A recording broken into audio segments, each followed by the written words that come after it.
इधर उधर दूसरी साइटों को, दूसरे प्लेटफॉर्म को देखने से अच्छा है कि आप एक जगह ये जान लीजिए कि बजट में आपको क्या मिला।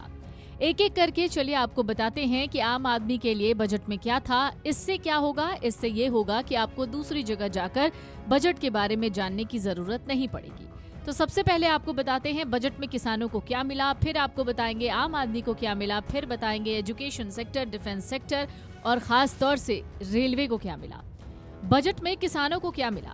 दरअसल भारत विस्तार नाम से मल्टी भाषी एआई प्लेटफॉर्म लॉन्च करने की घोषणा की गई है। इसका मकसद खेती से जुड़ी सलाह, मौसम, मंडी डेटा, सरकारी योजनाएं और बेहतर निर्णय समर्थ जानकारी उपलब्ध कराना है।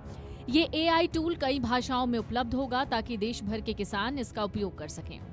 सरकार ने कृषि विविधीकरण पर जोर दिया है, जैसे नारियल, चंदन, कोको, काजू आदि की खेती को बढ़ावा दिया जाएगा। इन फसलों की प्रौद्योगिकी, बाजार और वैल्यू एडिशन से किसानों की आमदनी बढ़ने पर फोकस किया गया है। ये कदम खासकर तटीय और विशेष क्षेत्रीय फसलों को लाभ देगा। बजट में 500 जलाशयों, अमृत सरोवर का एकीकृत विकास प्रस्तावित किया गया है, जिससे मछली पालन को बढ़ावा मिलेगा।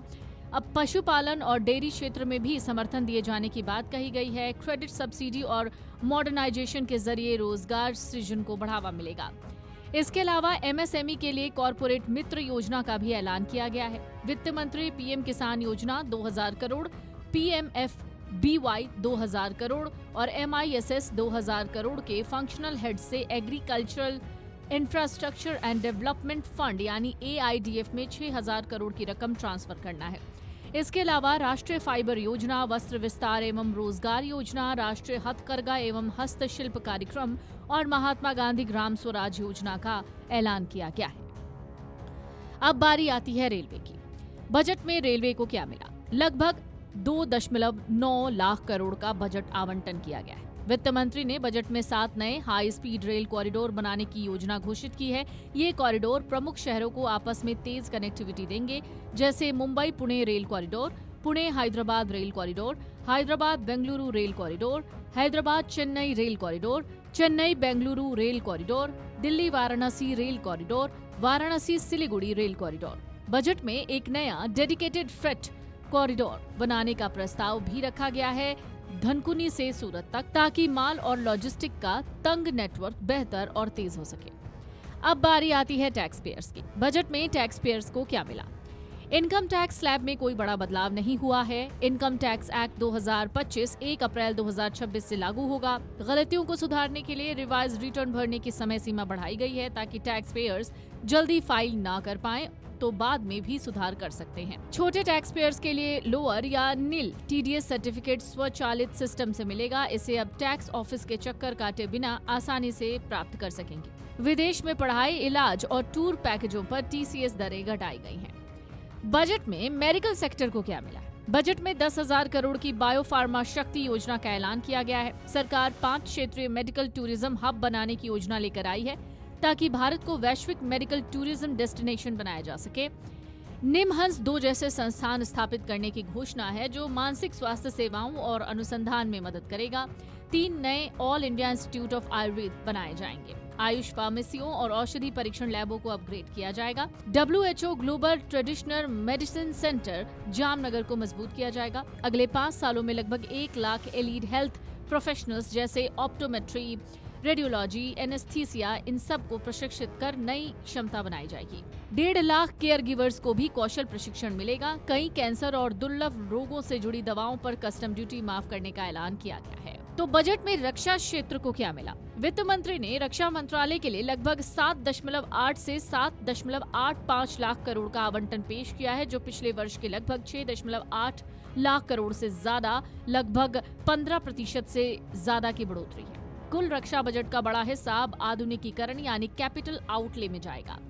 अनुमानित 2.19 लाख करोड़ तक आधुनिक हथियार, विमान, मिसाइल, नौसेना जहाज और तकनीक पर खर्च होंगे। रक्षा क्षेत्र के एयरक्राफ्ट पार्ट्स और सामग्री पर बेसिक कस्टम ड्यूटी छूट दी गई है। स्थानीय हथियार और प्लेटफॉर्म्स का उत्पादन बढ़ाया जाएगा। स्वदेशी रक्षा उत्पादन और एमआरओ को बढ़ावा मिलेगा। सुरक्षा तैयारियों को और मजबूत बनाने के संकेत दिए गए हैं। लेकिन इन सब के बीच शिक्षा क्षेत्र को क्या मिला है? 5 नई यूनिवर्सिटी टाउनशिप बनेगी। हर जिले में गर्ल्स हॉस्टल बनेगा। एम्स जैसे 3 नए आयुर्वेदिक हॉस्पिटल बनाए जाएंगे। पशुओं के डॉक्टर बनाए जाने पर जोर होगा। एक high powered education to employment and enterprise standing committee बनाने का प्रस्ताव है। ये कमेटी ऐसे उपायों की सिफारिश करेगी जो विकसित भारत के मुख्य ड्राइवर के तौर पर सर्विस सेक्टर पर फोकस करें। भारत को एआई हब बनाया जाएगा। नई नौकरियां पैदा करने का ऐलान किया गया है। शहर में इकोनॉमिक जोन बनाया जाएगा। जिला अस्पतालों में नए इमरजेंसी ट्रॉमा सेंटर बनेंगे। होटल मैनेजमेंट के लिए नया कैंपस बनेगा। भारत के पूर्वी क्षेत्र में डिजाइन, शिक्षा और विकास को बढ़ावा देने के लिए नेशनल इंस्टीट्यूट ऑफ डिजाइन की स्थापना की जाएगी। 4 टेलीस्कोप इंफ्रास्ट्रक्चर सुविधाएं मिलेंगी। एस्ट्रोफिजिक्स और एस्ट्रोनॉमी को बढ़ावा देने के लिए बनाई जाएंगी या फिर अपग्रेड की जाएंगी। Indian institute of creative technologies Mumbai को 15,000 सेकेंडरी स्कूल और 500 कॉलेजों में AVGC कंटेंट क्रिएटर लैब्स बनाने में मदद करने का प्रस्ताव है। तो अब जाते जाते ये भी जान लीजिए कि किस मंत्रालय को कितना बजट आवंटन किया गया है। वित्त मंत्री ने 2026 से 27 के लिए देश का बजट संसद में पेश कर दिया। सबसे ज्यादा बजट परिवहन मंत्रालय को दिया गया। सरकार ने परिवहन को 5,98,520 करोड़ रुपए दिए हैं, जबकि दूसरे नंबर पर रक्षा मंत्रालय रहा, उसे 5,94,585 करोड़ रुपए मिले हैं। तीसरे नंबर पर ग्रामीण विकास 2,73,108, चौथे पर गृह मंत्रालय 2,55,324 करोड़ रुपए, पांचवें पर कृषि मंत्रालय 1,62,671 करोड़ रुपए, छठे पर 1,39,279 करोड़ रुपए, सातवें पर ऊर्जा 1,09,029 करोड़ रुपए, आठवें पर स्वास्थ्य विभाग 1,04,599 करोड़, नौवें पर शहरी विकास 85,522 करोड़ और 10वें पर IT और टेलीकॉम मंत्रालय रहा, उसे 74,560 करोड़ रुपए मिले हैं। Video desk amarujala.com। अगर आप ये वीडियो YouTube पर देख रहे हैं तो हमारे चैनल को सब्सक्राइब कर बेल आइकन दबाएं और Facebook पर देख रहे हैं तो हमारे पेज को लाइक करें।